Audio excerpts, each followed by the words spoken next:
সামান্য উপকরণে রান্না করলাম। আর এটা যদি একবার খান এইভাবে করে, জীবনেও টেস্ট ভুলতে পারবেন না। চলুন তাহলে দেখা যাক। সুপ্রিয় দর্শক, আসসালামু আলাইকুম, সবাইকে ওয়েলকাম। আজকে আমি রান্না করলাম লইটা শুটকি ভুনা।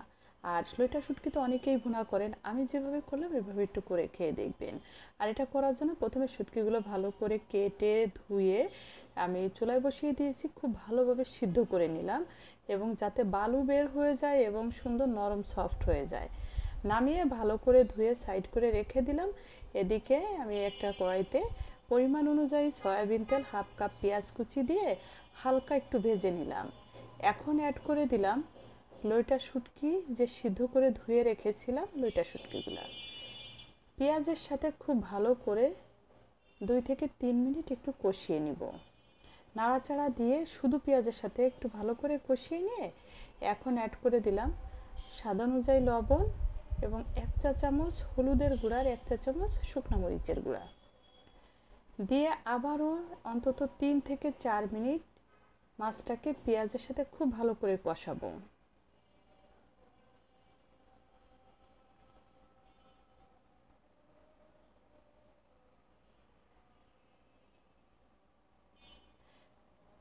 দেখেন কষাতে কষাতে না, যখন খুব ভালোভাবে কষানো হয়ে যাবে, সুন্দর একটা স্মেল আসবে এবং তেল ছেড়ে দিয়েছে।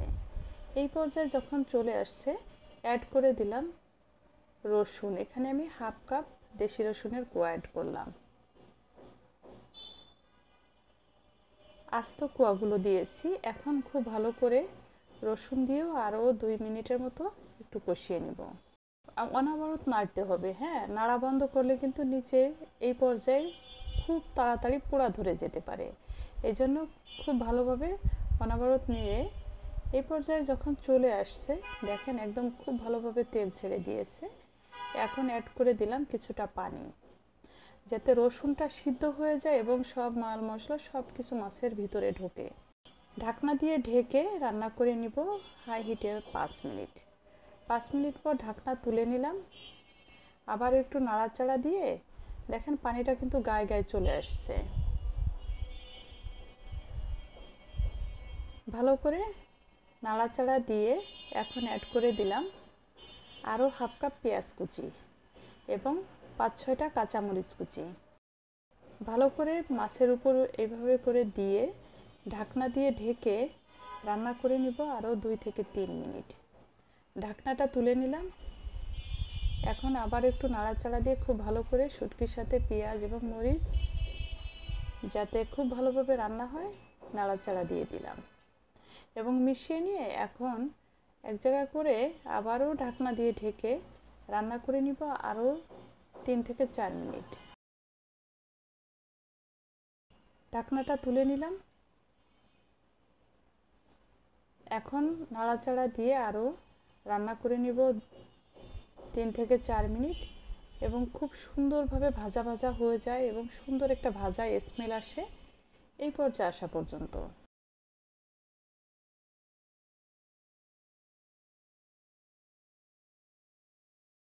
আবার একটু ঢাকনা দিয়ে ঢেকে দিলাম।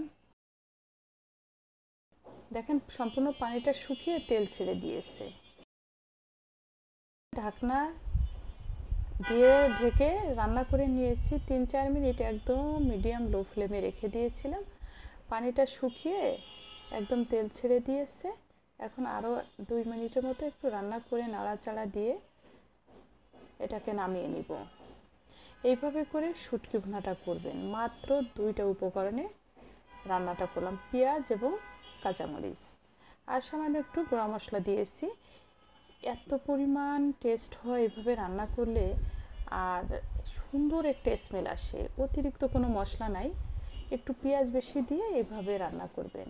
আর এইটা দিয়েই শুধু ভাত খেয়ে নেবেন, আর কোনো কিছু লাগবে না। আর যদি আপনি কাউকে খাওয়ান, এর টেস্ট কিন্তু কখনোই সে ভুলতে পারবে না। অবশ্যই এটা ট্রাই করবেন, যার জন্য শেয়ার করে রেখে দিবেন আপনার টাইমলাইনে। যারা নতুন আমার পেজটা ফলো করবেন, ইউটিউব থেকে দেখছেন আমার চ্যানেলটা সাবস্ক্রাইব করবেন। আর কেমন হলো রান্নাটা কমেন্টস করে জানাবেন। সবাই ভালো থাকবেন, সাথে থাকবেন, একটা লাইক দিতে কিন্তু ভুলবেন না। সবাইকে অসংখ্য অসংখ্য ধন্যবাদ সাথে থেকে দেখার জন্য। আল্লাহ হাফেজ।